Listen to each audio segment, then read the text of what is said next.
So hey hello everyone, তোমাদের সকলকে স্বাগত আমার আরও একটি ছোট্ট ভিডিওতে। আজকের ভিডিওটা ছিল ভাগনার জন্মদিনের ভিডিও।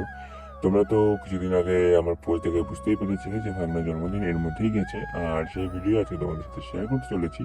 তো দেখতে পাচ্ছ ভাগনা কতটা উৎফুল্ল সহকারে কেক কাটছে, আর পিছনে কিন্তু ছিল দিদি জামাইবাবু, তারা কেক কাটাতে কিন্তু হেল্প করছিল। কেক কাটার পাশাপাশি কিন্তু কেক খাওয়াও চলছিল এবং সবাইকে কিন্তু একে একে খাইয়ে নিল ভাগনা।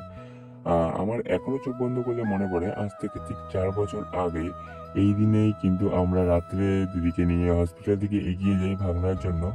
আর সারা রাত্রি কাটার পরে কিন্তু সকালবেলা ঠিক 10টার দিকে আমার ভাগনা হয়। আর সেই দিনটা আমার এখনো চোখের সামনে ভেসে ওঠে। সকলে কিন্তু একে একে আমার ভাগনাকে আশীর্বাদ করে নিচ্ছে এবং তোমরাও আশীর্বাদ করো যেন ভাগনা মানুষের মতো মানুষ হতে পারে আর সুস্থ থাকে, সবল থাকে। তো আজকের ভিডিও কিন্তু এই পর্যন্তই ছিল। তোমাদের কেমন লাগলো ভিডিওটি অবশ্যই কমেন্ট করে জানিও। তো দেখা হচ্ছে পরবর্তী কোনো নতুন ভিডিওতে। ততক্ষণ ভালো থাকো, সুস্থ থাকো, টাটা।